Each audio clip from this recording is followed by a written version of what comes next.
We're live, everybody, streaming. Until we go in camera, yeah. After we get the motion.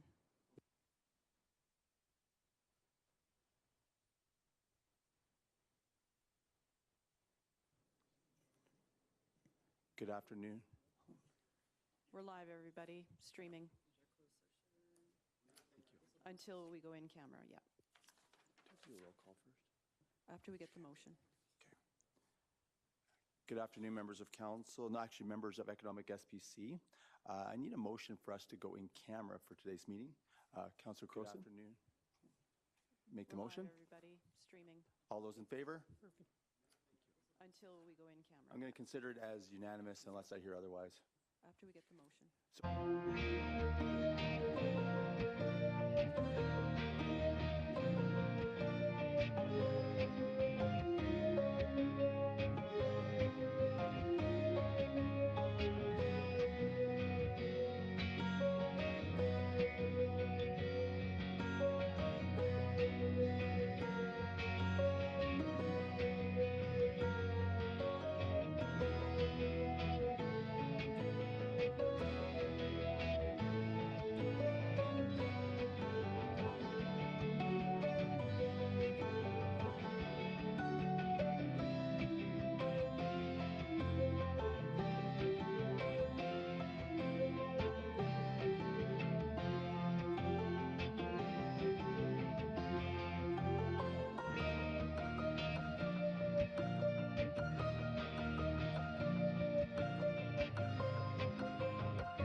Good afternoon. Welcome to the Economic Standing Policy Committee for Wednesday, September 13th. First of all, the key word today is patience. We're dealing with new technology in Chambers, and I want to thank the City Clerk and her department and everyone in IT for working over the last numerous months to make this today. But of course, it being a new system, there's going to be some glitches and more likely a more learning from on our behalf, and especially as chairman, because there's a lot of new things, moving parts here and all that. So first of all, everyone in the back room, can you hear us okay? Can you hear us perfectly? Okay, perfect. Members of council have had their training on this, 15 minutes. We probably could have used an hour or two more, but hopefully we'll use this this meeting to work on our technology. But anyway, first of all, Madam City Clerk, would you like to do a roll call? Thank you, Chair Parker. Councillor Campbell, and he's not present today. Councillor Carlson. Present, Madam City Clerk, but again, a reminder, I do have some appointments, so I may have to sneak out. Thank you. Councillor Croson. Present. Councillor Dodick. For my left hip, present. Councillor Palladino, he's not present today. Councillor Schmidt-Rempel. Here. Acting Mayor Parker. Here. Deputy Mayor Middleton Hope, not present today. And Mayor Hagan. Present. Thank you. Perfect. Thank you very much, Madam City Clerk. I'll now read the acknowledgement statement.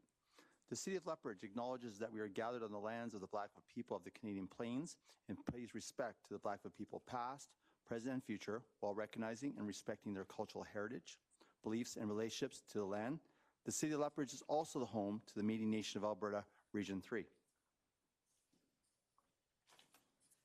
Adoption of the agenda, sponsored by Councillor Crowson, 3.0. Be resolved that the September 13th, 2013 agenda of the Economic Standing Policy Committee be adopted as presented. Madam City Clerk? Thank you, Chair Parker. Administration has requested that item 7.1, AHS contract update verbal, be postponed to the October 3rd Economic Standing Policy Committee meeting, if council so desires. Thank you. Anything else, Councillor Crowson, to add to that? No, no, I will call the question on the amended agenda. Perfect. And if I don't hear anything in regards to no's, I'm going to consider it as unanimous. All those in favor? Opposed? I believe unanimous. Thank you. Having following resolution signed by Councillor Carlson, consent agenda. Item 4.1. Be resolved that the minutes of the Economic Standing Policy Committee meeting held on June 21st, 2023 be approved and that the mayor and the city clerk be authorized to sign the same. And further be resolved that the status of initiatives for September 13th, 2023 be received as information. And further be resolved that the Economic Standing Policy Committee recommends that City Council amend the 2023 Council and Standing Policy Committee calendar by adding the following Economic Standing Policy Committee meetings. October 3rd, 2023 at 9 a.m. to 12 noon, and November 14th, 2023, 9 a.m. to 12 noon, and November 16th, 2023, 9 a.m. to 12 noon. Further be resolved that the Economic Standing Policy Committee recommends that City Council provide notice that the Economic Standing Policy Committee schedule for 1:30 p.m. on November 15, 2023 be changed to start at 9 a.m. Councillor Carlson? Or Mr. Did anyone from administration need to explain the logic and all that? I had some questions on it. Well, why don't we entertain questions? Councillor Carlson? Okay, thank you, Mr. Chair. And of course, now I've closed that file. Hang on one second here. Well, I guess my first question is the October 3rd. I think I understand the rationale. Mr. Matthews is asking for 2 additional days. I believe it's for budget refresh or rationale or revisit. I think I can't remember what we're calling it. But is that the purpose for those dates to add the 14th, 15th, 16th? To members of council, to Councillor Carlson, or Ms. Member SPC, I forget which meeting I'm in. So in regards to that, that is correct. So the reasons for those extended days in the November timeframe is to actually to do with the August 24th resolution of 2021. As part of that streamlining operating budget, we come back with an operational operating budget review process annually for years 2, 3, or the next couple of years as we go through. Right. So that's what the intention is of those meetings. And including some of those items on those meetings would include pieces that were inside of last year's budget deliberations.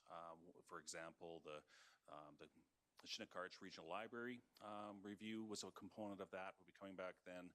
There's some transit information coming back then. And of course, there's a lot of our operating budget and components and forecasts in those meetings.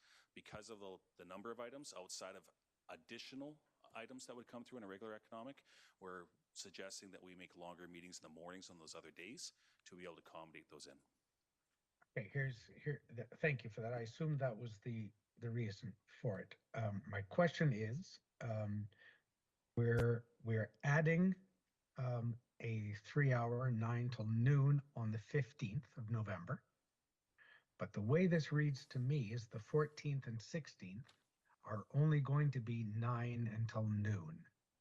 And I don't think that was the intention, but I may have been wrong. I'd prefer to be done by noon, go for lunch and call it a day.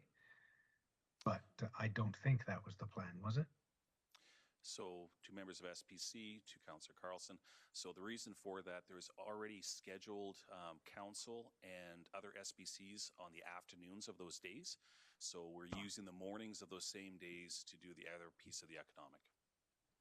Okay, so I can't sneak away. Darn it. Okay, thank you for that.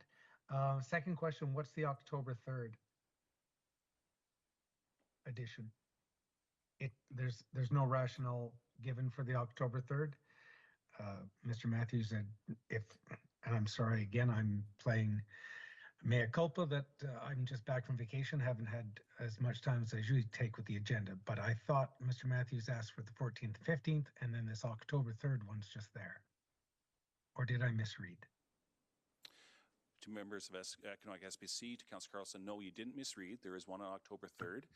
Here again, too, that agenda is very full, and there's a piece in the morning there that we believe we'll need on some of the other, for additional items, including some other funding allocation requests that are coming through.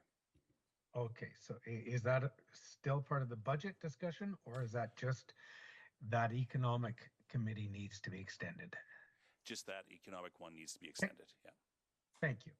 I've got nothing further, Mr. Chair, unless my colleagues have questions. Thank you, Councillor Carlson, and you are the mover, but you did entertain questions or ask questions. Is there any other members of Economic SPC that have questions in regards to this resolution?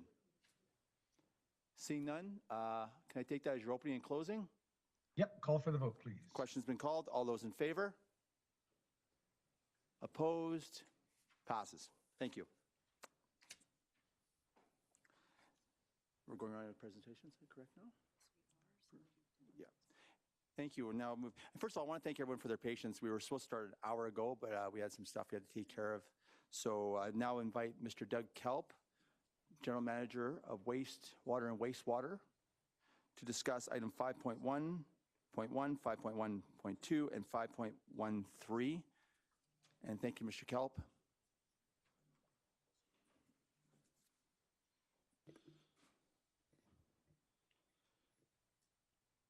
Thank you, Acting Mayor.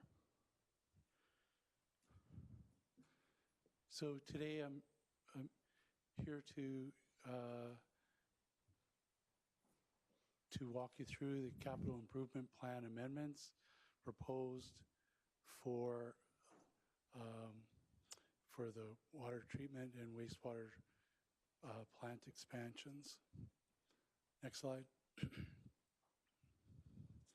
So the driver for these changes to the capital plan are the current situation as far as capacity at the treatment plants primarily. And so currently the water treatment plant is operating at nearly 90% capacity on the peak day of back in 2021. And so you can see how from the table that we were at 70 and 80% up until just in 2021 and 2022 at 90 and 80%. So there's been an increase in demand for water just in the last 2-3 years, as well as the impact of dry and hot summers in recent years, including this. On the wastewater treatment plant side, we're currently operating at 99% of the average day design capacity, and this we were around 90% up until 2019, and since then we've been essentially at full capacity. Next slide. This is a slide that I shared with you earlier about comparison of rates, just to show that the impact of these improvements, though the impact on rates are significant, but would still have the City of Lethbridge at competitive rates, less than most in the province. Thank you. Next.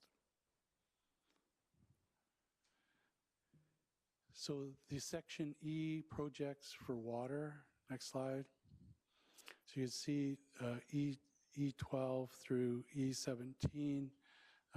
We have process redundancy, medium voltage upgrades, and the UV disinfection upgrades, which were in the current CIP. And then expansion of the plant, as well as improvements at reservoirs and fill stations. The total of this first phase is $123 million. Next slide. So this is the process diagram for the water treatment plant. I just want to illustrate that nearly every component of the plant will be upgraded in order to accommodate an increase in capacity. I think this is to answer the question: is there a bottleneck? One small thing we can do to get to our goal, and which is not the case. So next animation, just hit the. So these are the parts of the plant that are impacted by the projects, from the low lift pumps, coagulation, disinfection, right through to the big pumps that lift the water out of the river valley and the reservoirs. One more. There's also E16 is a $1 million design investment to get a conceptual design of the next stage, the phase 2 of the plant expansion, in order to give us a clear picture of what that looks like before we start construction on phase 1. This is to avoid, unforeseen conflicts, not to make sure that we don't create issues that add to the costs or the difficulty into the future phase. Next slide. Okay, so here's the summary. The total cost of the capital improvement plan is $123 million, 92.4 of which would be borrowed. And that's what impacts the rates, is the financing of those borrowings. The impact on the operating budget is about $1 million a year. That is entirely in the form of 7 full-time staff added to the contingent. Next slide. So this shows the capital payments. This is the servicing of the debt. So the yellow bar is our existing loans that we're making payments on. The green is the additional payments that would be on the $92 million worth of borrowing, and this is to be accomplished through a 6.5% increase on rates in order for the next 3-4 years in order to service that debt. Next slide. Oh, so I guess I had, if you'd like. Go. I think we'll go with all three. We can go right through. Yeah, 3, and then collectively the last question. Sure. So on the wastewater capital, phase 1 is to bring the plant from 39 megaliters a day to 45 is $88 million of capital. And you can see that we have from E19 through to E39, all but the but E34 are at the treatment plant, which is just a $1 million upgrade at the 39th Street lift station. All the others are to add capacity, treatment capacity at the plant. Next slide. So just like I did for the water, this is the process diagram for the wastewater plant. You can hit the animation. So this is a demonstration of all of the components that'll be affected or impacted by the capital projects, number of capital projects. The only part of the plant that is not in need of an upgrade is what's shown as number 1 and number 2 on the slide. That's the headworks and primary clarifiers, and those had just been upgraded recently in the last few years. Next slide. So this is the summary for the wastewater capital plan, $88 million, 71.4 of which is to be borrowed, and the exactly like at the water plant, $1 million per year impact on the operating costs in the form of 7 full-time employees. Next slide. So this is the debt servicing chart for the wastewater utility. Again, the yellow bars are the existing payments on the existing debt, and the green is payments on the future borrowings. And in order to meet those obligations, we're looking at an annual increase of the utility rate for wastewater at 7.5% for about 4 years. Next slide. And again, those increases are reflected in the second, third, and fourth bars on the residential bill graph, which would see the average monthly bill go from about $60 a month to $75 a month, and how that would compare across the province. Okay, I think that's it.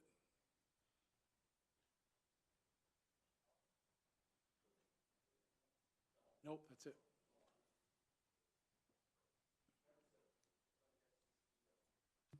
Members of Economic SPC, do you have any questions of Mr. Kelp? Councillor Carlson? Thank you, Mr. Chairman. Thank you, Mr. Kaup. I hope, I'm in the dark.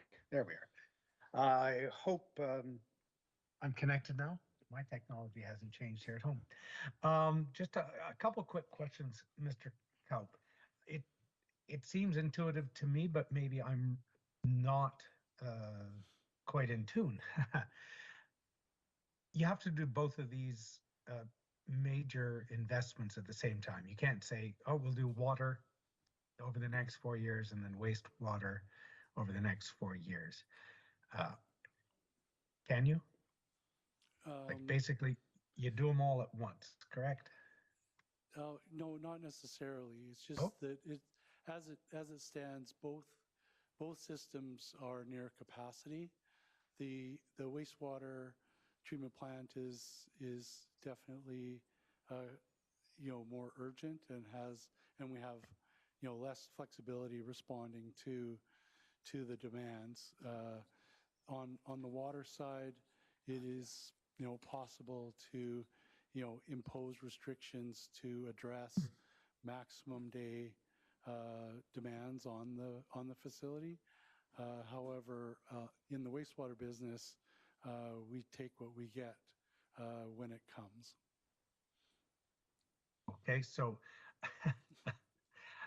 so I guess what I think I could take away from that, I might be wrong, is that the wastewater is basically critical at the moment. So we could do those investments and postpone the water side of investments by implementing water restrictions, maybe increasing rates exponentially to deter people from watering their sidewalks, etc. So there are things we could do on the water side to sort of slow down the investment, but the wastewater seems to be very critical. Is that what I'm seeing? Yes. Yep, that's what I said. Okay, thank you. I know that we've been talking about our capacity at both plants for some time now. I'm wondering the time frame. How speedily do we need to act on, especially the wastewater, considering we have a fairly newly elected Minister of Utilities, aptly enough named, living amongst us and former Minister of Infrastructure who may be able to find some dollars in the surpluses they're experiencing in Edmonton. How long can we put these off while we do some heavy duty advocating? Yeah, I don't know what the answer to advocation is. I'm just the water guy. Personally, I'm hoping he's listening and watching this. So I will jump in quickly just to say that we have been in conversations and we still are in conversations with all the level of governments to see what we can do. But it's a long process. It's something that we don't know how long it's going to take, if it happens and when it happens. But in the meantime, we are just trying to focus on the due diligence to bring the needs that what we have. Even like Mr. Kopp explained before, on the water, there might be things that we can do in order to try to postpone this a little bit, but that also includes that if there is a new business that wants to relocate to the city, then again, capacity is limited. So even if you do restrictions, you won't be able to entertain those if depending on the business. Right now we have some capacity, but we're just trying to be proactive on that end and at the same time continue the conversation with all the players, not only at the provincial level, but also other levels. And just, if I can, Mr. Chair, just one final question, and maybe it was in the documents. I'm just back from vacation, so I'm struggling to catch up. How long, best guess is, this investment, how much time does it buy us? How much capacity do we gain? Are we like, not for another 2 generations, are we going to have to reinvest in our, and I'm not going to hold you to that, except we'll both be gone, so the point will be moot. But well, the chair to Councillor Carlson, the last time the water treatment plant effectively had the capacity increased was in 1981, and so for 40 years that upgrade had lasted,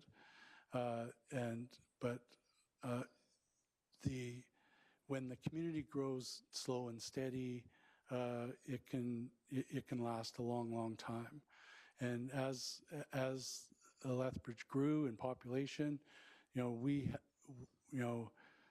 some of our biggest demand days were when there were 40,000 fewer people, and so on the residential side it can last a long time.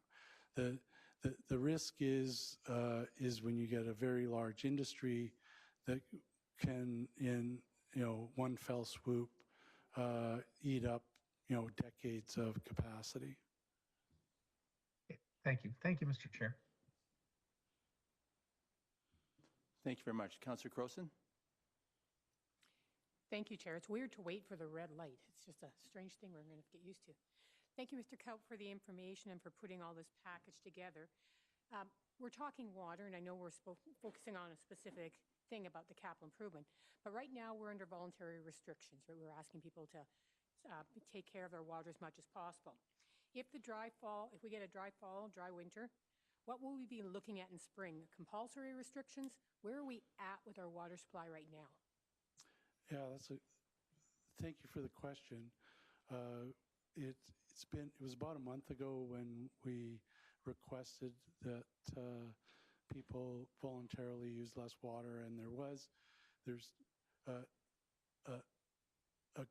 a reduction of about 25% right when we made the request. So the demand for water went from about 115 million liters a day to about 80 some, and last I looked, we were less than 90 megaliters a day.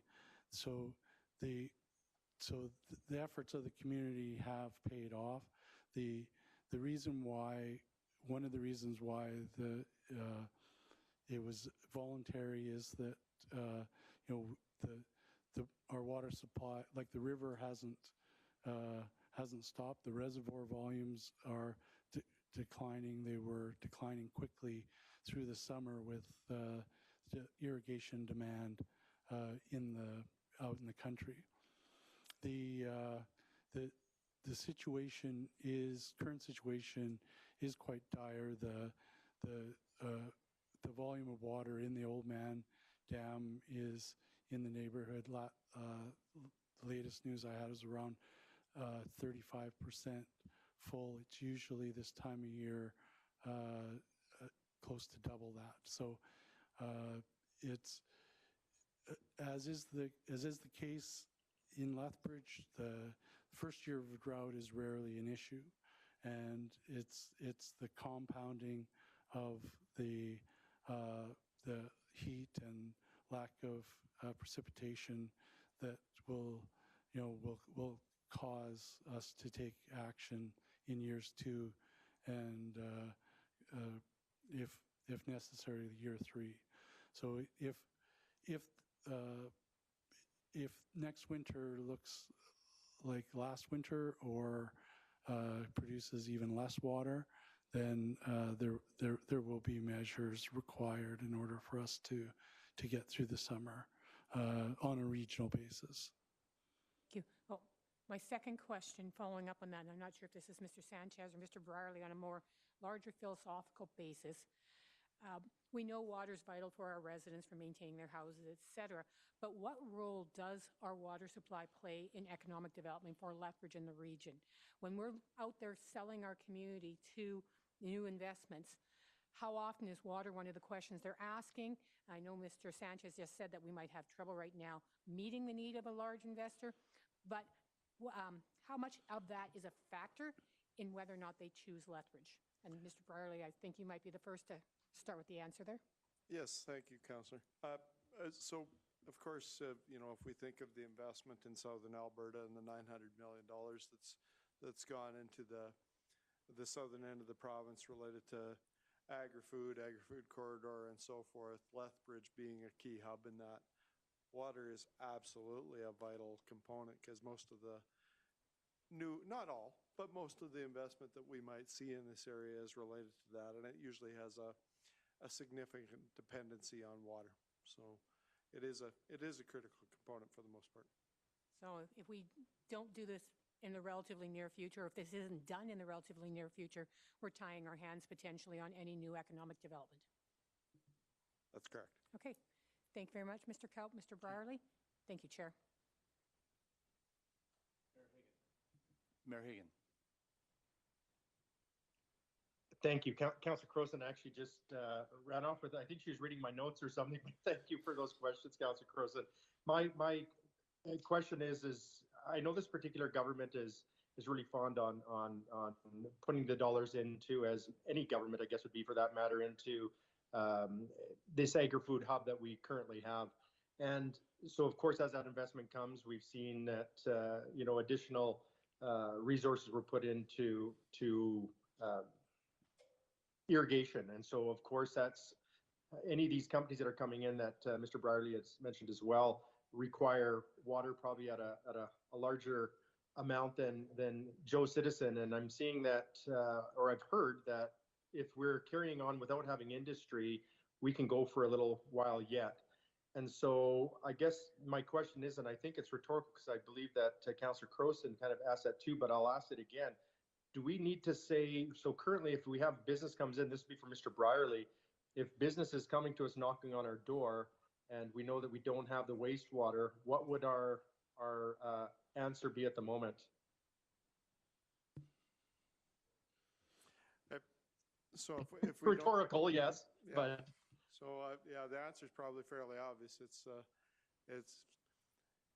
I'd like to try to find a way to say no, but I can't think of anything off the top of my head. It's yeah, there are some foundational impediments, whether it's water or wastewater. So as Mr. Kaup alluded to, on the wastewater side, we really don't have a lot of choice. We take what comes. So yeah.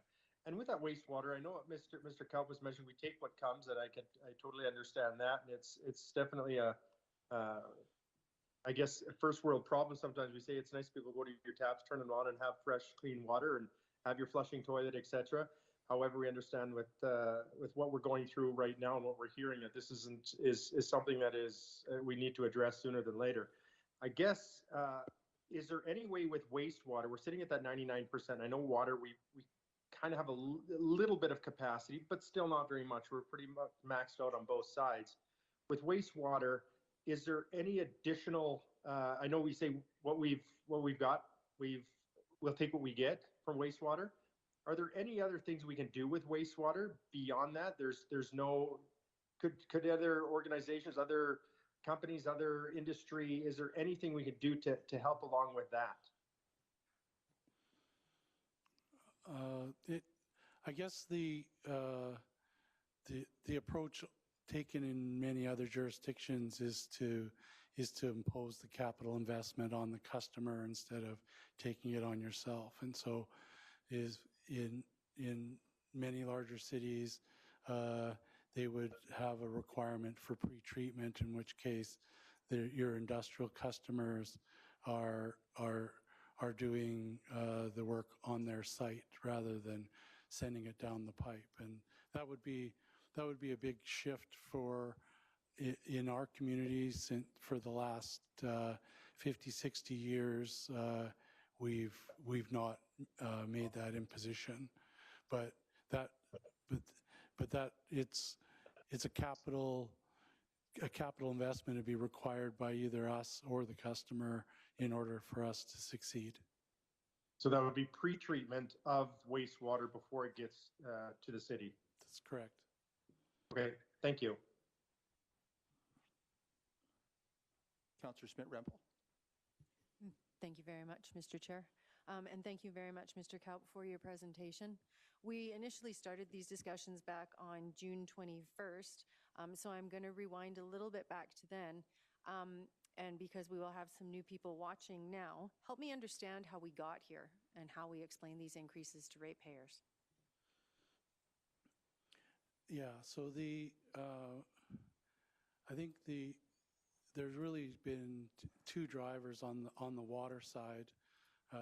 One is industrial and regional growth, and so the amount of water that is going to neighboring communities as well as large industries within the city has increased in the last 5 or so years. There's been investment, private investment in industrial capacity. The current or long-standing industrial customers have expanded their operations, as well as we've welcomed new ones. And so there is an increased demand for water regionally and for industrial production. On top of that, for the water side of things are hot and dry summers that are of higher frequency now than we have seen historically. Our peak demand of nearly 130 million liters a day in 2017 was a big jump from what we'd experienced in the historically, and frankly, I thought it was just a one-off, that it would be a decade or more before we saw a summer like 2017. But 2021 and 2022 and now 2023, we're experiencing hot summers with very little precipitation. What provides a lot of relief for the demand for water is, if it rains every weekend, or you get a thunderstorm every couple of weeks, then folks will turn their sprinklers off. But we haven't had any of those, any event that would add up to more than 2 or 3 millimeters this entire summer. And so this creates additional demand on our system to keep up. Now, on the wastewater side, it's really the industrial load. It's not that there's more houses or necessarily more people living in the city, but more production. So when we take a look at these infrastructure improvements, would this enable us to move forward with a regional solution? And have we had discussions with the region as to whether these improvements would fill a need within the region? Yes, we have had discussions in the last year with neighboring communities about what their plans look like, what their anticipated growth is, and so that is, those needs are factored in to our program. And finally, what are the implications of not supporting the improvements? Well, as I mentioned earlier, on the water side, we'll be challenged to meet the demands on the bigger days for water, in which case we would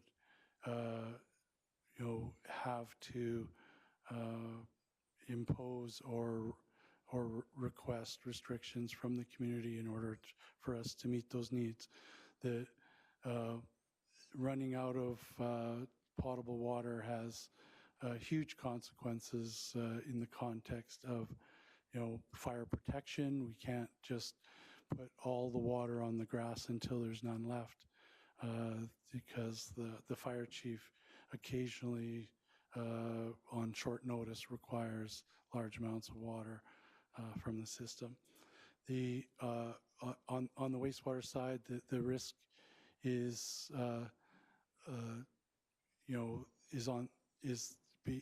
being unable to entertain economic development opportunities, but also being unable to meet compliance performance-wise and having a negative impact on the environment. Thank you very much. Is there any other questions from members of Economic SBC? Is there anyone in the public who would like to speak on this topic at this time? For a second time and for a third and final time, just come forward at this time. Seeing none, thank you, Mr. Kelp. Before I read the resolution, I just want to thank the community for what they did in reducing their water usage over the last month. It's quite impressive when we ask for it to be done voluntarily that we have close to a 25% decrease among the community. So I think that shows that the community is aware of the issues facing not only Lethbridge, but the whole area, Southern Alberta and all that. And I know that when I was at the Mayors and Reeves meeting last week representing Mayor Higgin, water is probably one of the #1 issues facing all these small towns and communities, villages, hamlets. So it's good to see we're all coming together working on this. And so thank you, Mr. Kelp, for your presentation. I had the following resolution signed by Councillor Crowson. Water and Wastewater 2022 to 2031 CIP Amendment. Be resolved that the Economic Standing Policy Committee, 1, refer the Water and Wastewater 2022 to 2031 Capital Improvement Program CIP amendments back to administration to investigate more options and report back to an Economic Standing Policy Committee in Q2 2024 or earlier. And 2, refer bylaws 6415 2024 water rates and 6416 2024 wastewater rates back to administration to revise them based on the approved budget to hold the rates at the approved 2023-2026 operating budget without any additional increases, and return to City Council meeting of October 3rd, 2023. Councillor Crowson, do you want to entertain questions first of all on this? Is there any questions in regards to this? I do have some questions. Councillor Dodick. Oh, this is debate? So the people that are in the queue, is there anyone who has a question? Okay, I'm going to go with this. First of all, Mayor Higgin, you're ahead. Mayor Higgin, do you have a question? Mine, I don't know if this comes to, I guess it comes to debate. I do have just a friendly amendment. I can wait for debate. Is that best? Yeah, well, I'll entertain questions first of all. Councillor Carlson? Okay. Thank you. Pardon me. Thank you, Mr. Chair. Thank you, Councillor Croson, for bringing this forward. Just a couple quick questions on it. The second actionable clause is to refer the bylaws to October 3rd council meeting. Is that correct? So we won't have any more time with these at economic. We'll just refer them to the council meeting. Is that correct? That is correct.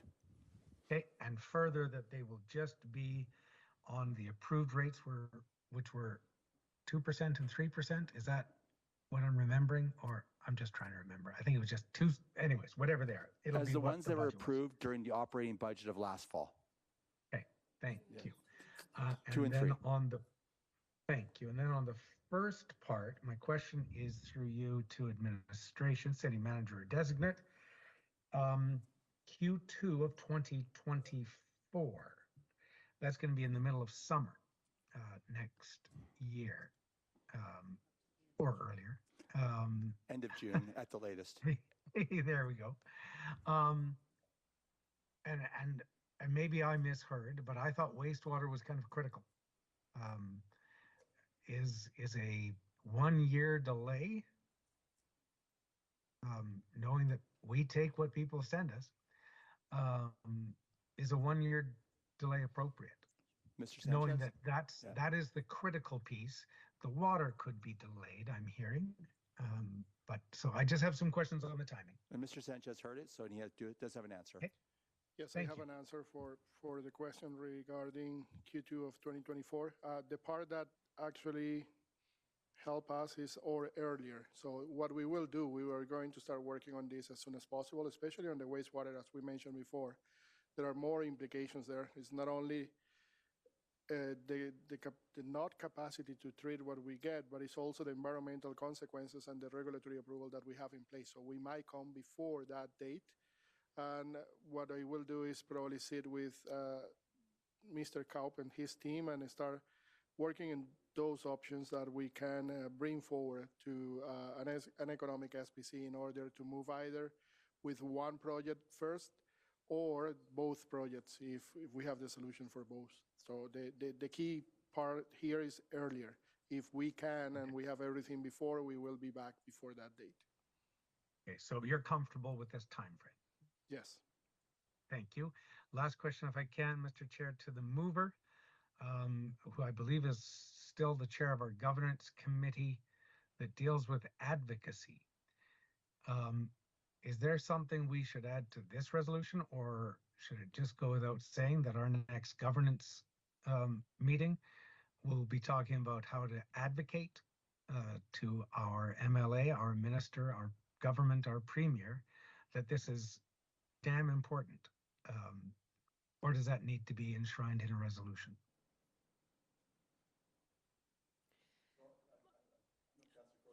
Yeah.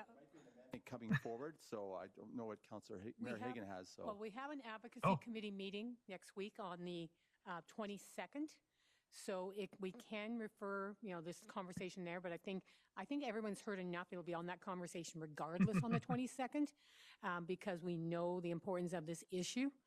And yes, certainly advocacy is going to become a huge part of this. I think we all know that this is going to have a regional impact. So where is the regional work being done on this? And where is our provincial government being done on this? It's going to be some of the questions that we'll definitely have. So if you want to put that in as a friendly amendment to also have a conversation at advocacy, or if you're just comfortable knowing we will be discussing this at advocacy, either way works, I'm sure. But keep in mind, I'm not the chair of advocacy yet. The mayor still is, because that doesn't come in until voted on if it happens at the organizational meeting. So I gave you an answer, but you might want a better one from Mayor Hagan at this point. All right. Well, I think it's top of mind for us all, so I'm sure at that meeting we'll discuss it. Thank you. Thank you, Mr. Chair. Mayor Hagan, did you have an amendment? First of all, is there any? I'm going to go right to you, Mr. Mayor Hagan. Do you have an amendment? I do have an amendment, yes. And thank you, Councillor. Oh. Would you like to read it out? Did you submit something, or are you just going to read it out verbally and see if you? I do not. yeah, just verbally, if we could, Okay. and craft it now, if that is possible, that exactly what Councillor Carlson was spot on, what I wanted to mention, to make sure that we continue the advocacy work, but also, I also believe that we should have a letter from the mayor to the appropriate ministries and to the premier dictating or speaking to our meeting today and what was discussed and the urgency of this. So if that would be friendly to also not just continue the advocacy work, because we are doing that, as Councillor Croson has mentioned, it's something that's on a priority, but also to make sure we send a letter off regarding these conversations today and an update. Okay, so Councillor Croson has accepted your amendment as friendly, and if you, as you heard, since you're doing all the legwork, you can do it. But of course, that's been accepted as friendly, yeah. So we have it written up here. Okay. Is there any questions on the amendment? It's Is there a friendly, way to but you see can it ask on the questions, screen? can't you? Ask them on, yeah. Yeah. Go ahead, Mayor Hagan. Actor Mayor, is there a way to see this on the screen I don't see the amendment out there. I don't know if there's a way to put that out. I just see the speakers. I don't know if that's possible with the new technology. We're just typing it up right now, Mayor Hagan, and when it does, Okay. you'll see it. Thank you.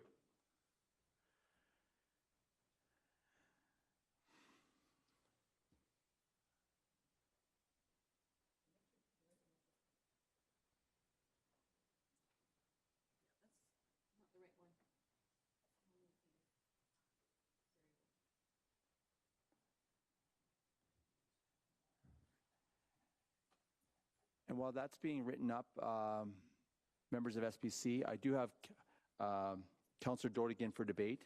So if people are in debate, just please enter the queue right now so I can get this all organized as well.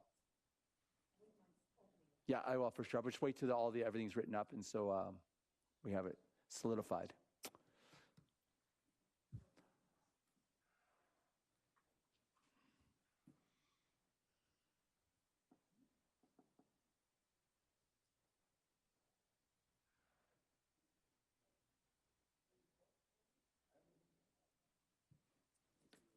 It's never too early.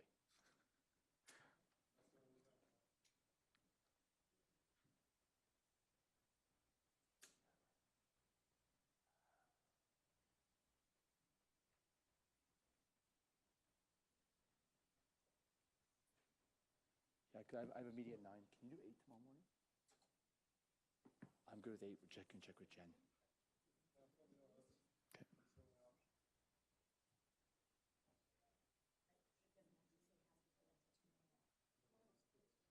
Yeah, it's already Thursday. Yeah, I can do it. 8 works. Sorry.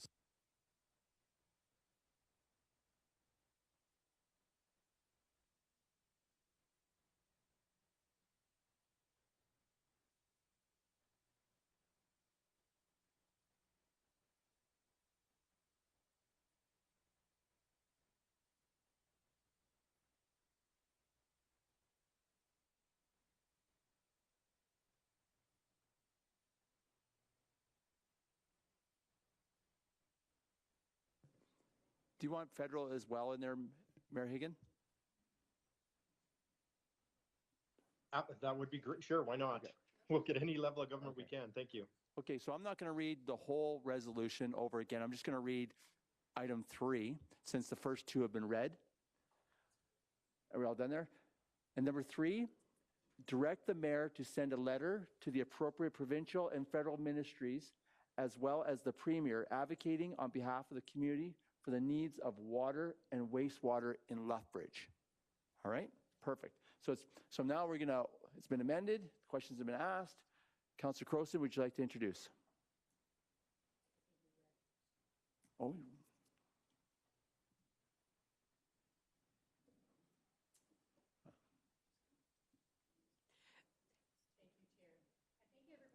Oh. I'm off. There we go, very good. Thank you, Chair, and thank you, everybody, for the present. conversations and the questions around this. Water, of course, is going to be the most critical resource of the 21st century. We need it for ecosystems, human health, human survival, sustainable development, agriculture, et cetera, et cetera. So there is a reason why we are having so many conversations around this. And it appears that at some point we're going to have to be moving forward with these CIP projects, but it's how to do it in the best way and how to do it in the smartest way. In the end, we may end up right back here with the proposal that was put forward, but I think we need to have a lot more conversation, to look at more options, to look at this from a larger regional perspective and to see what can be done. Because philosophically, this is about who should pay for this, how are we going to pay for this, and I think there's a lot of unanswered questions.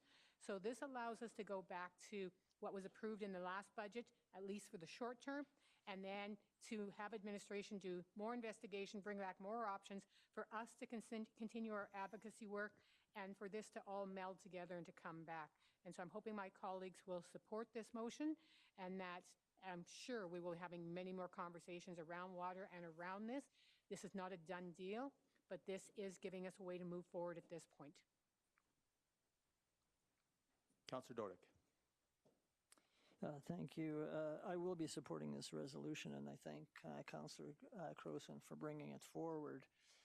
When I opened up the package recently, and I'm sure members of the public that may have gone online and opened up the package, they would have seen 3 items, 5.1.1 through 3. The first one was basically asking to increase the capital improvement program dealing with water and wastewater infrastructure projects by $104 million, which would have necessitated borrowing from the province, and then, of course, having to raise utility rates to pay for that borrowing. So that's increasing capital improvement program that was actually approved in 2021.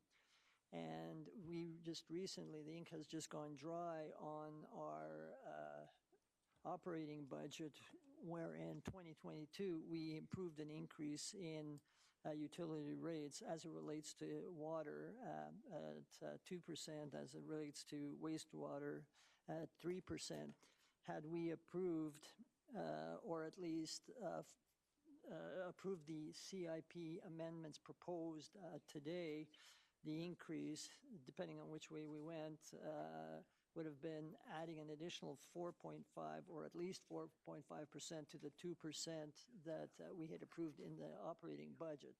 So what the resolution, my understanding, is that is to get administration to have a look at this, and as well as to have council advocate and the mayor, pursuant to paragraph 3, to write the appropriate orders of government, including the premier, to see if we can get some help rather than having the citizens of Lethbridge pay the full cost of the $104 million infrastructure upgrades that they want. So I want to make it clear for those of you who opened the package and thought that City Council today will or has approved a $104 million increase in infrastructure projects and an increase in water and wastewater rates. That has not happened today.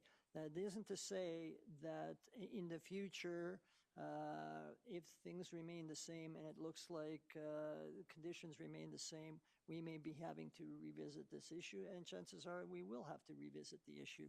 But the issue is not being decided today. And again, I thank Councillor Crowson for bringing this resolution forward, which I will be in favor of. Thank you. Councillor Smith-Rempel. Thank you very much, Mr. Chair, and also thank you very much to Councillor Crowson for bringing this forward. As we've heard today, this is a priority for our area, and there are conversations happening with all levels of government at this point. And because we have had past meetings where other CIP projects have come forward, and we've needed to send them back for further investigation to be reviewed too, this really gives us that opportunity to ensure that we are doing our due diligence, that what we're asking for is necessary. I see that we also need some further investigation done insofar as federal and provincial funding, and we can do that through the letters that the mayor is being asked to write. This just makes sure that we are doing our due diligence and that what we are asking for is necessary. So I will support this because there is further work that still needs to be done. Thank you. Mayor Hagan. Thank you, Deputy Acting Mayor. I just had one additional question, if I could, for the mover. I'm sorry, I'm a little out if you'll entertain this question. No, go ahead. Okay, could that also be to not only send a letter, but to physically meet? Because we do have the letters up there, and I think it's important that those face-to-face conversations, I know it's a minor thing, but I think it's of importance to set up those meetings. Go ahead. I absolutely agree with you that face-to-face is the better way of doing advocacy. And we can absolutely include it in here if we want. Or as I said, we have the advocacy meeting next week, and part of that is prepping for Alberta municipalities. And so as we get ready for Alberta municipalities, I don't think any minister who hasn't heard from us doesn't know water is going to be one of the first things we're going to be talking to them about. So I think perhaps we just leave it to our next Friday meeting and to Alberta municipalities to make sure that we all have our speaking points and all know what we're going to be saying when we bump into any minister. Absolutely. Okay. Any MLA. Yeah. And so further to that, I will wholeheartedly support this, and thank you very much, Councillor Crowson, for bringing this forward. I struggle sometimes with, when these rates come forward, and it's, the burden is sometimes shared by the residents of our community. And now understanding that, of course, the more industry we get, the lower the rates end up being for taxation, et cetera, for those residences.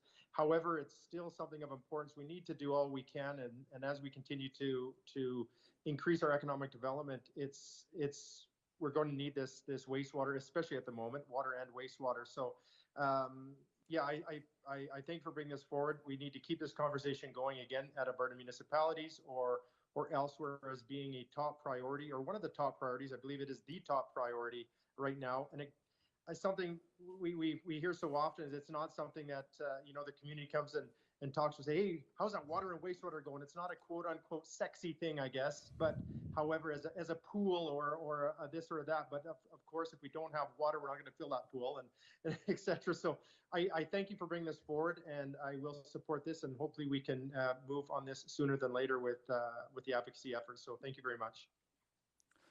I too will support this, and I really appreciate the question that was asked by, when's the last time we did a major improvement? And when I heard that it wasn't since 1981 that we haven't done a major improvement, it kind of shows you that we've done a really good job living within the capacity.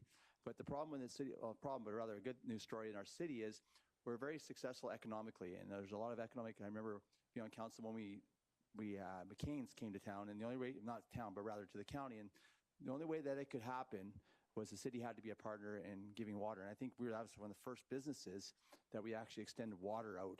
And from there it grew. And of course, there's a cost to that. And so even though we are good partners, there's a cost of partnership. And so I think after being at the Mayors and Reeves meeting last week, water was a major theme around the table. And I know that we're all advocating, and I'm encouraged by the words I've heard over in those meetings with Mr.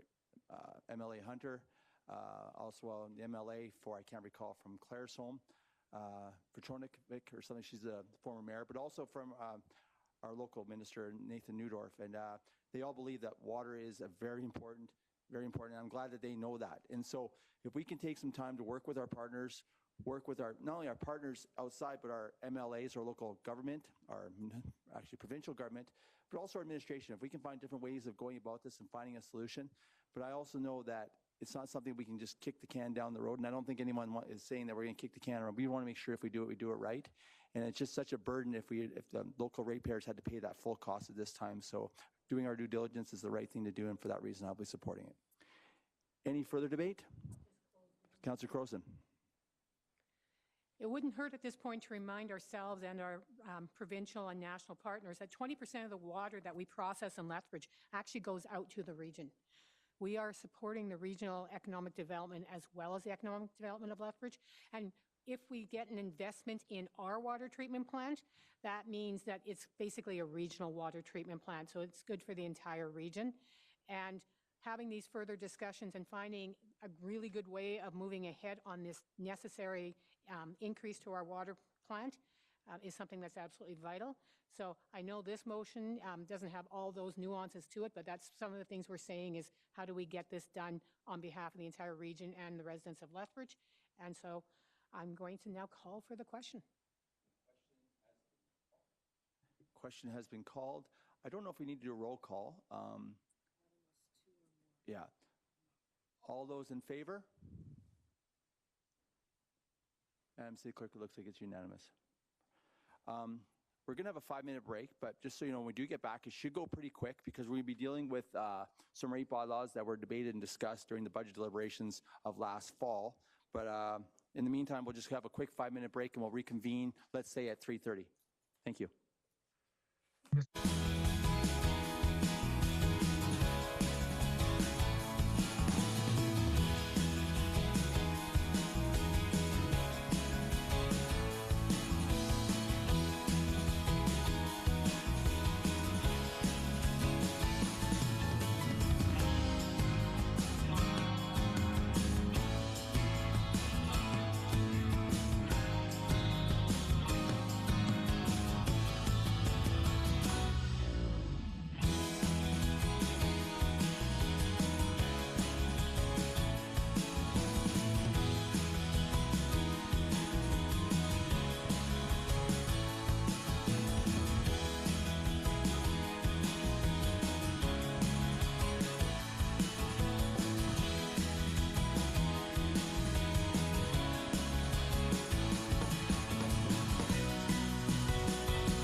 Thank you very much for your patience, our viewing audience, members of administration, and members of SPC. Just as a reminder, once again, we're going into a few other items that these are going to be, we've already debated and discussed these and questioned these, but doesn't mean you still have all the right to ask questions and all that. But just so you know, this was all approved in regards to approvals back during the budget deliberations of last November. And for us to proceed, we need to do first reading, but I do believe that our general manager is here to answer any questions or give a brief presentation just as a reminder before we proceed forward. So item 5.21, Mr. Jason Drineth, general manager, please come forward. And once again, new technology, so just so you know, your name comes up here all official in the front of us and all that.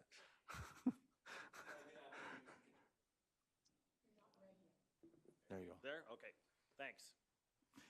Good afternoon, Chairperson and members of Economic SBC. I'm here today to talk about a couple changes to the 2024 electric bylaws. Two specifically, just wait for the presentation to get up there. There it is. Okay. Just an overview. What I'm going to do is give you a quick overview, talk about the bylaw changes, and then the impact on the rates as discussed that were approved in last year's operating budget. So next slide, please. Just an overview, quick. We've all seen this slide before. We operate the transmission and distribution system in and around the city of Lethbridge. We've got 6 substations, 45 kilometers of transmission lines, about 41,000, just over 41,000 customers now within the city. And then we have a support system that provides support to both transmission and distribution. Next slide. This slide is always just a good reminder for everybody just to see where responsibilities lay. So the transmission system, that's color-coded red, and that's the reason for that is for council's viewpoint. Transmission is regulated and funded by the province, and we go to the AUC for approvals for transmission rates, and we get funding from the province there. Distribution is color-coded green because that's what lays in the regulatory oversight is provided by City Council for the distribution system within the City of Lethbridge. We have operations, rates, and regulatory and support that cross those two boundaries that provide support to both transmission and distribution. And then we have the yellow circle on the side there, which is the RRO, which has been in the news quite a bit lately due to high costs across the province. So RRO is the regulated rate option. That's the option that customers who either cannot choose or cannot get a retailer or choose not to have a retailer, we go out and purchase energy on behalf of those people and sell it to them at that cost. Next slide, please. And just a quick overview of last year's revenue requirements. So the transmission system, so the province paid the city $9.6 million last year to operate, maintain, and invest in the transmission system around the City of Lethbridge. Distribution system is what is broken up into 2 parts, the distribution tariff, the $31.2 million in the distribution access fees last year. That is really the responsibility of the distribution utility here in Lethbridge to manage. The $40.7 million transmission access fees come from the province, and that's just a flow through. The province charges the Lethbridge Electric Utility that amount, and we go and collect it from the customers and flow it on through. And then the RRO last year was total $21.2 million. Next slide. Again, just an oversight. So generation from the generator to the transmission companies, that is regulated by the province. Just waiting here.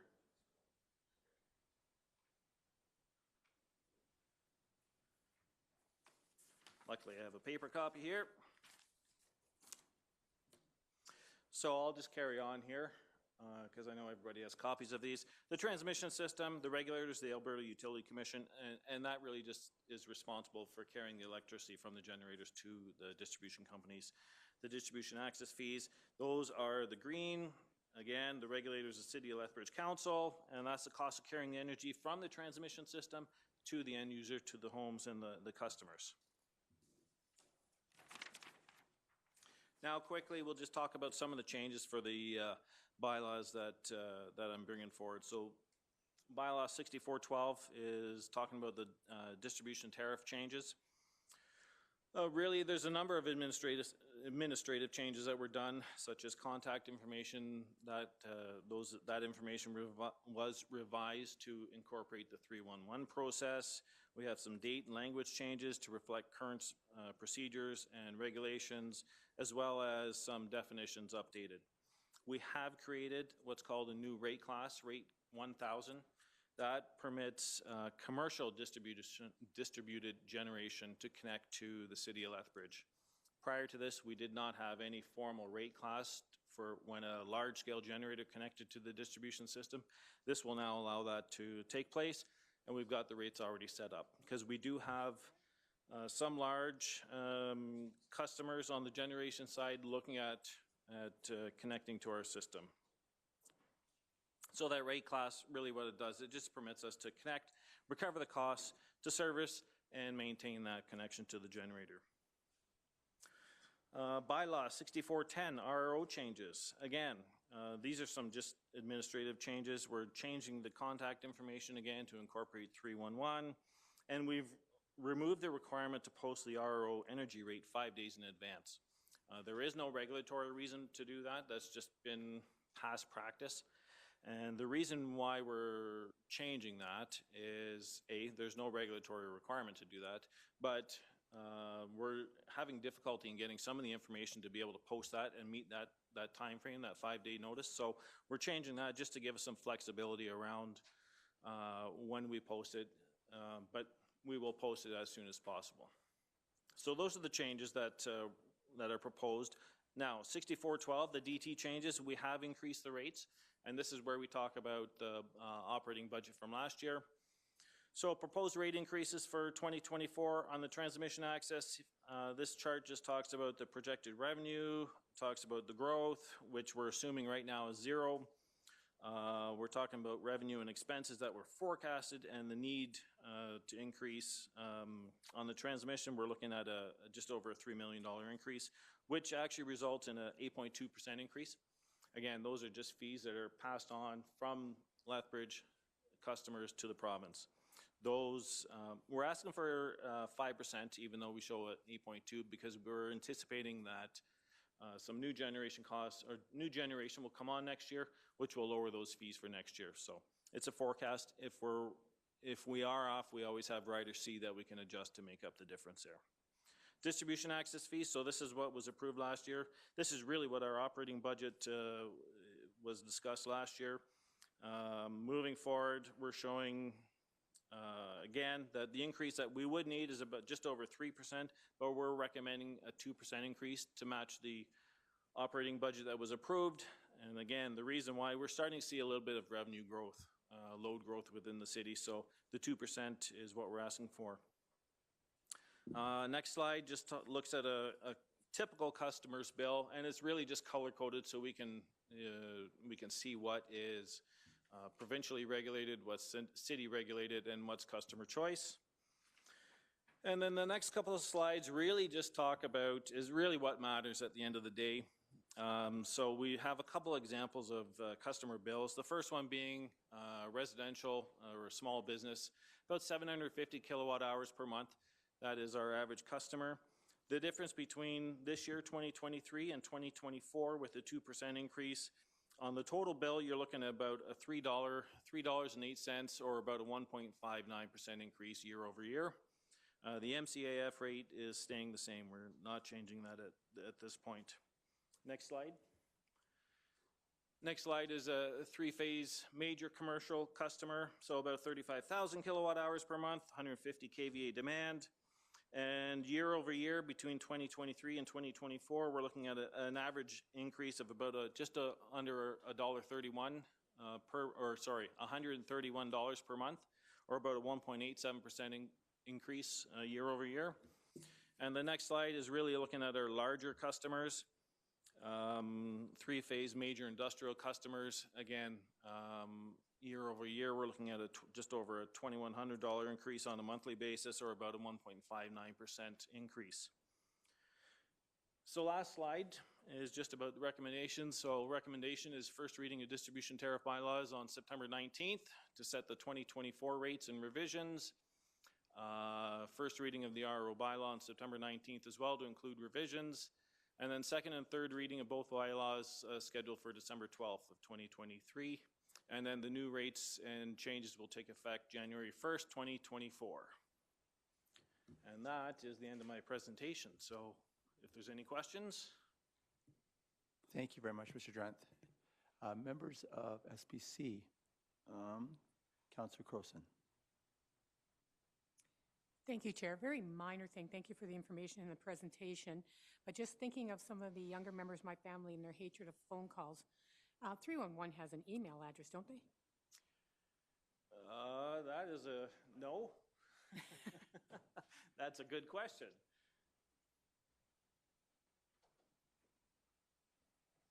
You're not read yet. No, just- Thank you for the question. 311 does not have an email address. We do have live chat available for those that are looking to engage with us digitally. And so, I'm just going to assume that they're smart enough to figure out live chat, they will know how to. Thank you. Absolutely. Mayor Hagan? Thank you, Acting Mayor. A question I have, and I know you had brought it up there previously, that these bylaws were already approved, or not the bylaws, but the rates were already approved within our budget deliberations.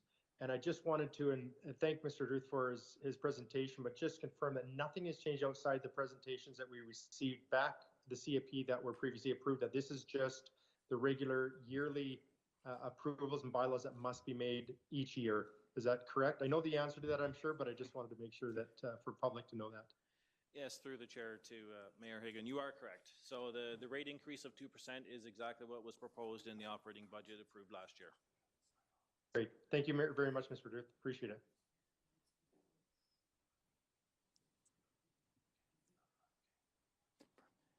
Further questions?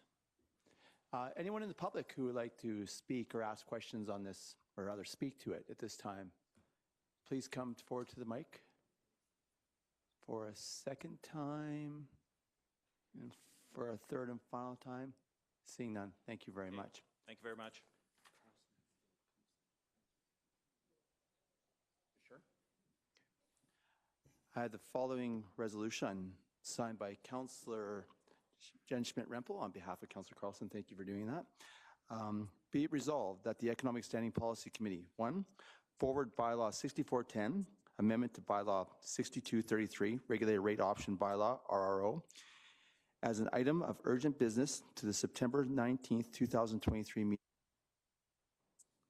Recommend City Council provide first reading to bylaw 6410, amendment to bylaw 6233, regulated rate option, bylaw, RRO, at the September 19th, 2023 meeting of City Council. And 3, forward bylaw 6410, amendment to bylaw 6233, regulated rate bylaw, RRO, to the annual operating budget review meeting of the Economic Standing Policy Committee commencing November 14th, 2023, and then to the November 28th, 2023 meeting of Council for consideration of second and third reading.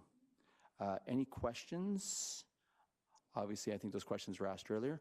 So, Councillor Schmidt-Rempel. Thank you very much, Mr. Chair. As we've heard, the changes to the rate, the 2%, was approved during our operating budget last year. This regulated rate option tariff sets the monthly pricing among the rate classes to be collected for the use of energy within the wire service provider's boundaries.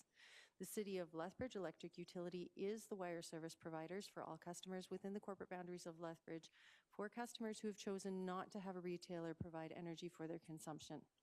They default to the wire service provider, and thus the wire service provider does need to purchase energy on behalf of its customers.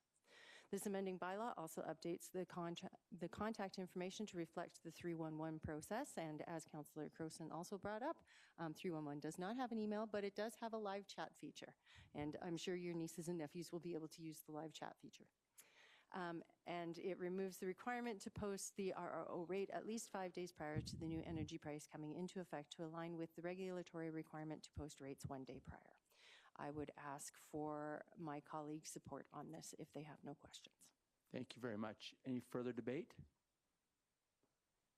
Seeing that, I'll take that as your closing as well. Yep. Thank you very much. All those in favor? Opposed? Do you believe it's unanimous? Thank you. Have the following bylaw signed by Councillor Dodick.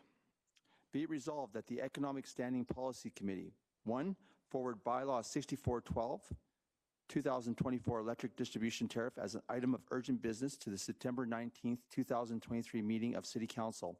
2, recommend City Council provide first reading to bylaw 6412, 2024 electric distribution tariff at the September 19th, 2023 meeting of City Council. And 3, forward bylaw 6412, 2024 electric distribution tariff to the annual operating budget review meeting of the Economic Standing Policy Committee meeting commencing November 14th, 2023, and then to the November 28th, 2023 meeting of Council for consideration of second and third reading. Councillor Dodick? I have to wait till it's read, right? Yeah, now it's read. I got to say that this resolution is quite interesting because here we are at Economic SPC, but we're not actually passing anything. We're first forwarding this proposed bylaw as an item of urgent business to the next council meeting. And at that time, council will vote on whether we'll have first reading of it, which is actually introducing this bylaw, which has been explained. Assuming it passes first reading, then it's forwarded to the annual operating budget review meeting of the Economic Standing Policy Committee commencing November 14th, 2023, at which time I'm sure it will be discussed in great detail. And then on November 28th, 2023, meeting of council, we'll have second and third reading. And if I should be given that resolution at that time, I will do a scintillating presentation on the distribution tariff, its components, the transmission access fee, the distribution access fee, how they relate to the province, how do they relate to the local infrastructure. So stay tuned. That's happening November 28, 2023. And I would ask for council support of this resolution. Thank you very much. And I think, I appreciate your introduction. I will support this as well. But I think there's so much, the reason why it's redundant is because having this process allows community consultation, allows the community to speak if they want to. If we didn't have it in this SPC, the community wouldn't have an opportunity to speak to it, even though there's no one in the audience. People do know that they did have our opportunity to speak to it. And again, of course, the second and third reading. Any further debate? Please close. Question's been called. All those in favor? It's passed unanimous. Thank you. Thank you, Mr. Drent. All right. Moving right along. Item 5.3, Mandy Parker, General Manager, Waste and Environment, regarding Bylaw 6414, amendment to Bylaw 6146, the Waste Bylaw. Welcome.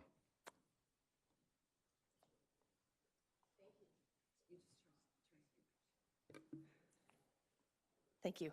Good afternoon. Today I'm presenting the proposed amendment to the Waste Bylaw, and if approved, it would be effect on January 1st, 2024. Next slide, please. I'll give a quick department overview, highlights of the proposed adjustments and the next steps. Next slide, please. There's a slide missing. Okay, we'll skip that. So what's changing? We're adding organics into the bylaw for multifamily. Next slide. Oh, there it is. Okay. There we go. So for our operations, or where we have our operations, we have the Waste and Recycling Center, public operations, as well as our 3 recycling and yard waste stations in the north, south, and west Lethbridge. Next slide, please. So what's changing?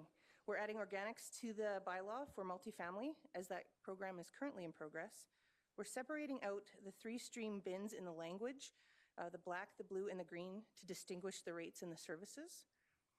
Based on the feedback through the rollout with the ICI sector, and that's the industrial, commercial, and institutional sector, we've made some changes to the reporting requirements, mainly reducing them for the time being. We have some minor wording adjustments, updating the rates as per the operating budget, and updating specific tipping fees given cost to handle special wastes, and using wood for composting within the system. A few other notable adjustments, updating the demo bin pricing, We have added an assisted loading fee at the Waste and Recycling Center for when we're using mechanical equipment to load people up. Second bin pricing for each stream, and 2 fines were updated for improper disposal and improper storage of bins. Next slide, please. So here's a look at our approved budget rate increases that were in the operating budget. The garbage collection charge includes large item service, free Saturday, and clean community. The yard waste program fee includes recycling stations, fall leaf, yard waste sites, household hazardous waste, and Christmas tree collection. And the yard waste reduction fee is for apartments and multifamily customers that are charged a commercial rate or use other service providers. And that covers the free Saturday, LAS, and clean communities for those entities.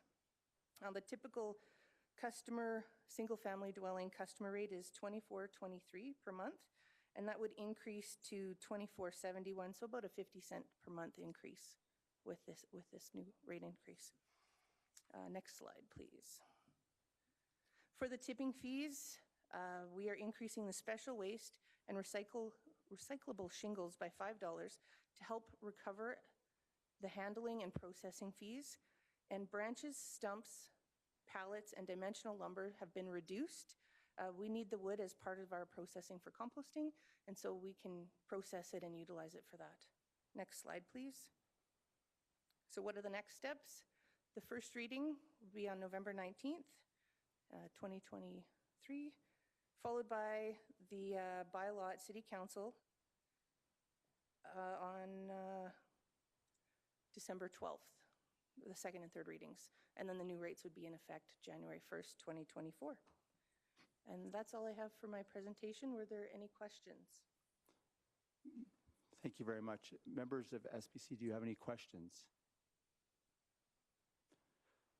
Seeing none, is there anyone in the audience who would like to speak on this for a second time? For a third and final time? I see none. Thank you very much. I have the following bylaw, 6414, amendment to bylaw 6146, the waste bylaw, from Councillor Schmidt-Rempel. Be it resolved that the Economic Standing Policy Committee, 1, forward bylaw 6414, amendment to bylaw 6146, waste bylaw, as an item of urgent business to the September 19th, 2023 meeting of City Council. 2, recommend City Council provide first reading to bylaw 6414, amendment to bylaw 6146, waste bylaw at the September 19th, 2023 meeting of City Council. And 3, forward bylaw 6414, amendment to bylaw 6146, waste bylaw to the annual operating budget review meeting of the Economic Standing Policy Committee commencing November 14th, 2023, and then to the November 28th, 2023 meeting of Council for consideration of second and third reading. Councillor Schmidt-Rempel. Any questions? Well, I have a question. Yes. Ms. Parker, in your presentation,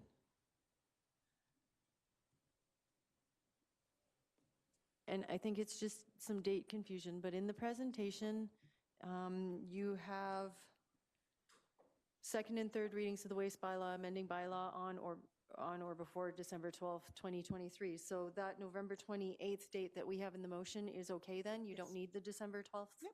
Okay, perfect. I just wanted to confirm that because you had a different date in your presentation. Okay. Okay, perfect. Thank you very much for coming back up. Thank you very much for the presentation. And as we heard, these rates were approved in our previous operating budget, and Ms. Parker did a great job of outlining what the changes were to the bylaw. If none of my colleagues have any questions with regards to those changes, with regards to the rates, then I will ask for council support on this. Perfect. Further debate? Take that as your closing as well? Absolutely. The question's been called. All those in favor? Opposed? It's unanimous. Thank you. We're almost at the home stretch here. We are at the home stretch here, folks. Oh, 4 more. I'm looking at the wrong agenda. Just a sec here. Let me get my original sheets here. Thank you. I think we have Ms. Crane coming up. Don't? Yeah, Ms. Crane. Here we go. Perfect. Members of SPC, please refer to item 5.4. Jason Elliott, Director of Corporate Services, and Aaron Crane, CEO, Tourism Lethbridge, regarding Tourism Lethbridge 6-month update for 2023. I do believe Ms. Slovak, you're filling in for Mr. Elliott today. So welcome and thank you. And welcome, Ms. Crane, as well. Nice to see you. Oh, yes. Okay, and good afternoon, everyone. Thank you. Today is just a 6-month update. We had committed to coming to council twice per year, once at the 6-month mark in the fall, and then once in the spring to give you a review on everything that had happened throughout the year. So you can see up on the screen, we're going to touch on 5 quick points, hopefully a minute each. We're going to be out of here pretty quick. We've got a budget update just to let you know where we are. Our action plan, which you've seen before.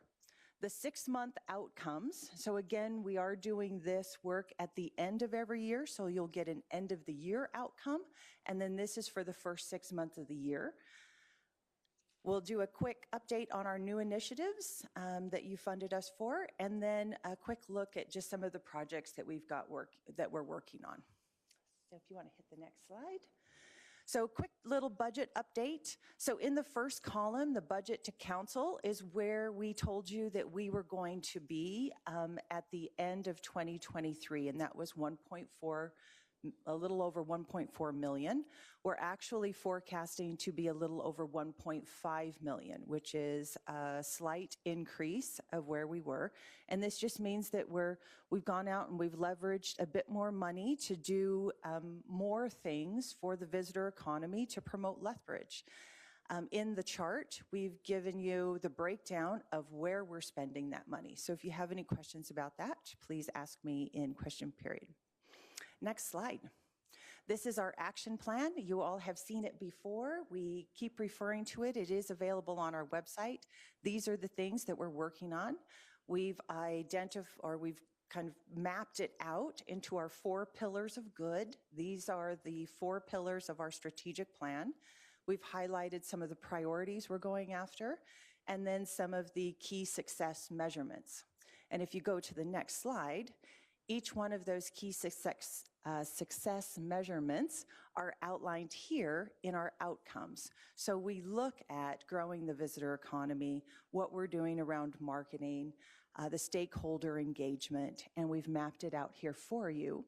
Now keep in mind that this is January to June of 2023, and when we look at year over year, we're comparing that to January to June of 2022. So we'll hit, if you have any questions about this, again, asking questions. Next slide. So you did fund us for some new initiatives, and we wanted to make sure you knew where we were with those. The first one up is the sport and business event development.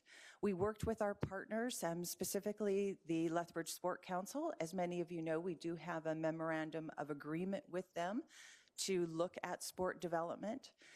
And we contracted Sport Tourism Canada, and this is one quick snapshot of a multi-page report through the Sport Tourism Assessment Report that was delivered back to us. And we're starting to action these items now. So again, there's been some conversation about, do we have a plan around sport tourism? And yes, now we do. It is a multi-year plan.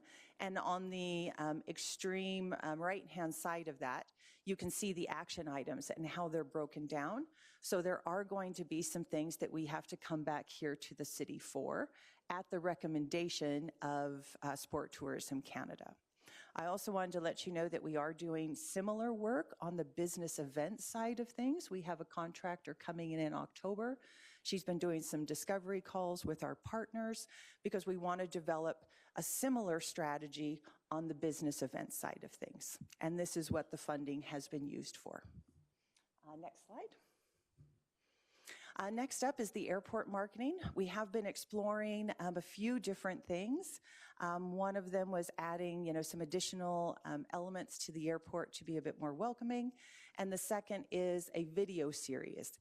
We'll probably look at a hybrid of these two as we move forward, but we wanted you to know that work is being done and we are having those conversations. Next slide. The next one up is the Digital Media Library, and this is something that we're really excited about, again, because of the effects out into the community. We've always had a system called CrowdRiff, and your additional funding allowed us to create a receptacle for all of the images that we have, but not only, being able to capture them, but being able to share them with the public. So if you go onto our website, there is a new media page, and this media library is on here. You do have to sign up for it, so we know who's using the images and how they are using the images, but you can see they're categorized. And this is for, anyone who's doing events in town that are looking for quality images of Lethbridge and region to use out into the general public. We also have a capture site, so we'd like to be able to share that out with some of our stakeholder partners. So not only we can share our images with them, but they can share their images with us. So we just get better at promoting Lethbridge in and around the community, or in and around the world, actually. Next slide. Last but not least, these are just some of the projects that we're working on now. Some are completed, some are in the process, and some we are putting the plans in place to complete in the last quarter of this year. So if you have any questions, please let me know. And that's the end of my presentation. Thank you very much, Ms. Crane. Questions from members of SBC? Be patient. We're just going to have to look at the queue, look around, look at mics, look at blinking mics and all that, so far. Is there anyone in the do people get to speak on this as well? I'm saying, okay. Is anyone in the audience who wants to speak on this at this time? For a second time? The doors aren't locked outside, are they? The doors are not unlocked, so make sure people can get in. Okay, good. And for a third and final time? Let's see. Oh, I see a question. Councillor Crowson. Thank you, Chair. Thank you, Ms. Crane, for the update. So just a general question. Here you are, halfway through the year. Is there anything this year that was unexpected, or is there anything that, caused you worries this year that we should know about? Great question.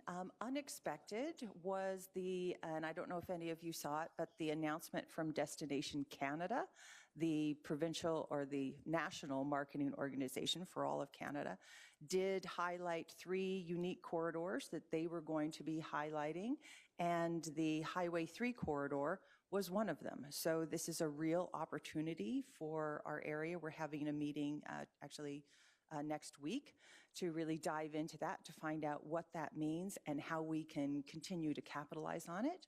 You all know that the twinning of Highway 3 has been on the advocacy tables for many years, and this adds like a whole nother layer to that we get to explore now, and hopefully will open up some additional doors, not only for the visitor economy, but the general economy. On the flip side of that, we had this conversation when I was here last, and, capacity is always an issue. Some of you may not know, but Dominika Wojciech, who is our Director of Opportunity, resigned from Tourism Lethbridge as she is a new employee of the City of Lethbridge. That's the way it works, and so we'll be looking to fill that position here shortly, and, that's always the transitions that we make as nonprofits in the community, that, we're always looking for those quality people.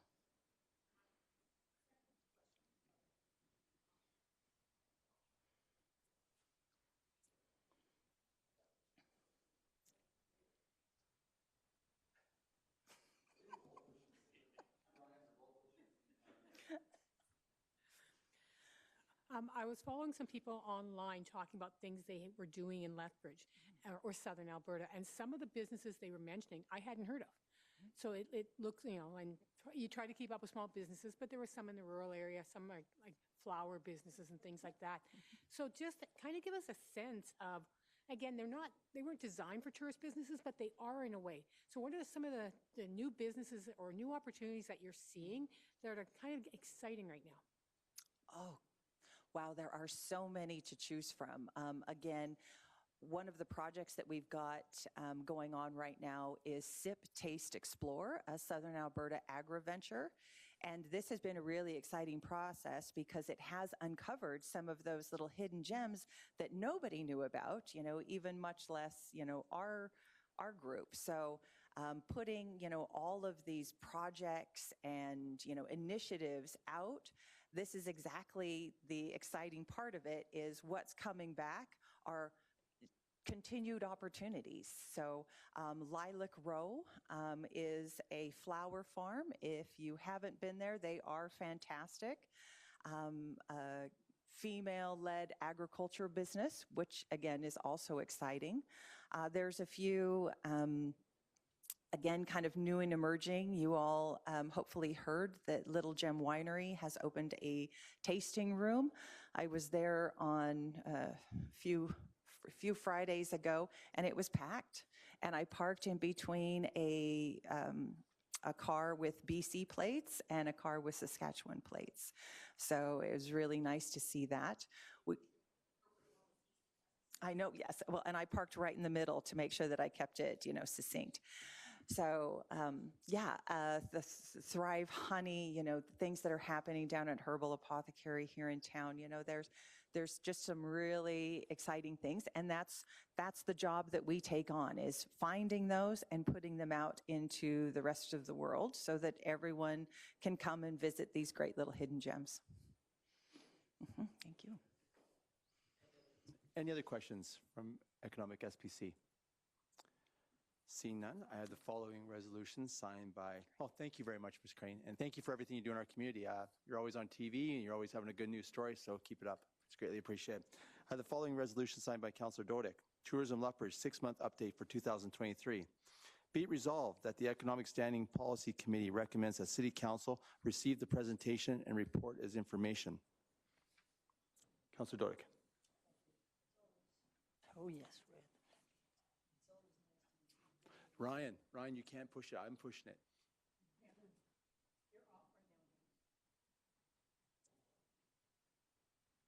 There you go. You're good. Now I don't want to talk. Go ahead. It's always nice to get good news information. So it was great to receive the report. Thank you, Ms. Crane, and all the work you do, and I would ask for council support.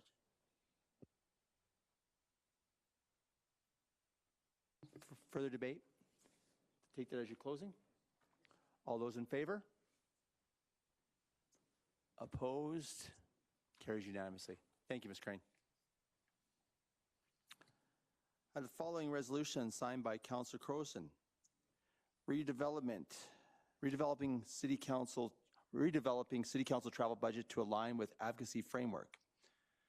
Item 6.1. Be it resolved that the Economic Standing Policy Committee recommend that City Council direct the City Manager to 1. Look at the historical purposes and costs of travel conducted by City Council, which would help to redevelop and align the travel budget with the new advocacy framework, and to bring back recommendations for a redeveloped council travel budget that is designed to promote City Council's strategic advocacy efforts, as well as other council travel to attend events, including professional development, community support, etc., as part of the budget check-in process in November. And 2, make improved reporting recommendations for City Council's travel budget and expenditures that aligns the reporting to the realigned council travel budget as part of the annual operating budget review in November. Councillor Crowson, would you like to put some context or add to this? Thank you. Yes, and first, you can tell how this is written, that Mr. Matthews had a great hand in writing this. And thank you to administration, Mr. Hillier, Mr. Brierley, Mr. Matthews, for having a large part in both coming up originally with the idea and in how this is adapted. But we have been talking a lot about how important advocacy is, and sometimes to get things along, you have to kind of put a budget behind it. So the idea was to make sure that we can do those in-person meetings, to have the collaboration to do advocacy. Why not look at our budget? in essence, if this is passed, it's just saying that we like the idea in principle. Administration would then go and bring back options for us in November that we can accept or not. We can keep status quo, we can accept what they want, we can debate what they want, et cetera. You know, this is just a way, like I said, of trying to find the balance between what we use our travel budget for now and how to do better advocacy with it. So that's the starting point. And are they, the question made, it's in here, I should have read it. Are they coming back to economic SPC, or are they going to come back to council? Annual operating budget, which means they'd be at the economic SPC. Okay, very good. Thank you. Further questions? I guess it's kind of your introduction as well. Did you want to add anything else? I think you explained it pretty well. Yeah, like I said, it's hard because, I mean, we're all professional adults. We have different reasons for why we go to conventions, why we attend meetings, et cetera. So it's trying to find the balance between how to use it for advocacy, but also to ensure that, you know, people have choices as well. And so that's where I'm hoping that we can kind of use this to find that. And making sure that we actually, if advocacy is a priority, let's make sure that we plan it properly and make sure the funds are there. Perfect. I'll take that as your opening. And closing. Well, just a second here. There might be some people in the queue here. Just a second. I'm waiting for my queue to light up. We'll just give it a few minutes. Just joking. I'll take that as your closing as well, and I'll call the question. All those in favor? Opposed? It carries. Thank you. We're dealing with now item 6.2. Are the following resolutions signed by Councillor Schmidt-Rempel: the Targeted Redevelopment Incentive Policy, Municipal Tax Cancellation, 311 8th Street South. 6.2, be it resolved that the Economic Standing Policy Committee recommends that Council approve a municipal tax cancellation for 311 8th Street South for a 5-year incentive period in alignment with the Targeted Redevelopment Incentive Policy, CC53. Councillor Schmidt-Rempel.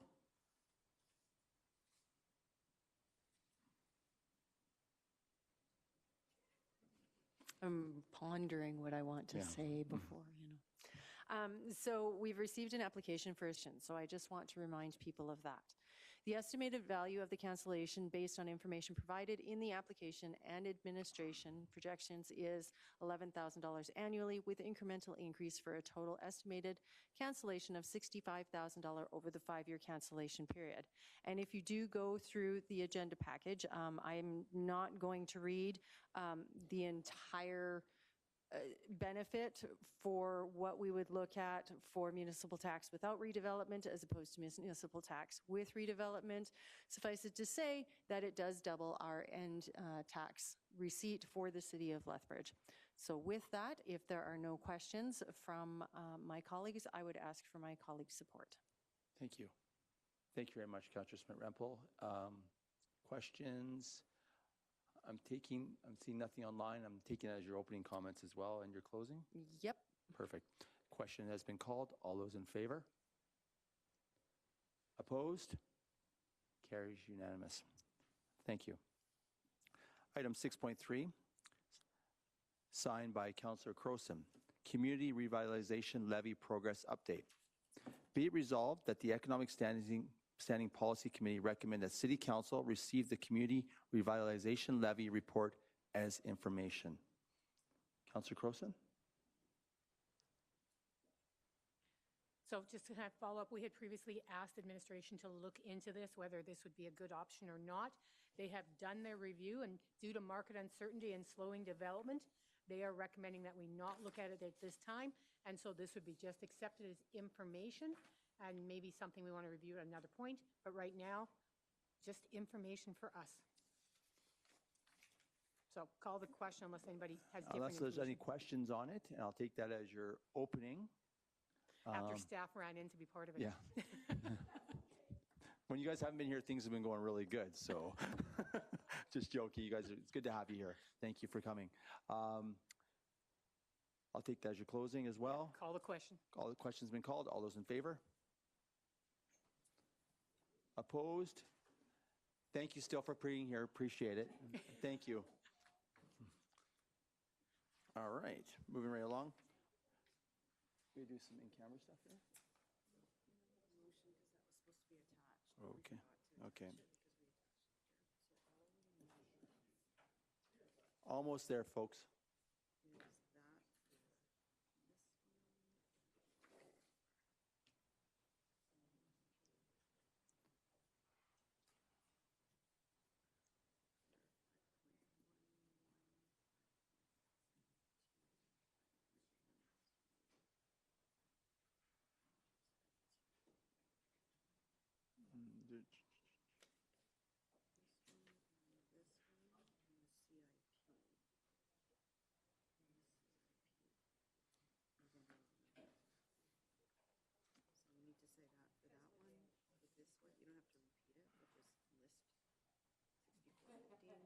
So, Brett?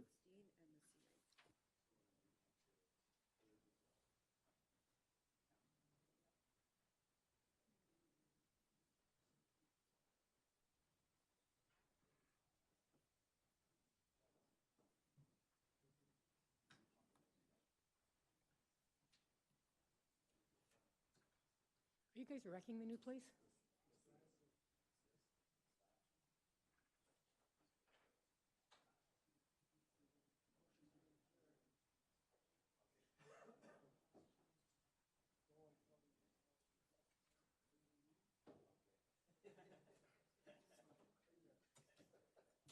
Okay, perfect. Then you're going to keep on reading.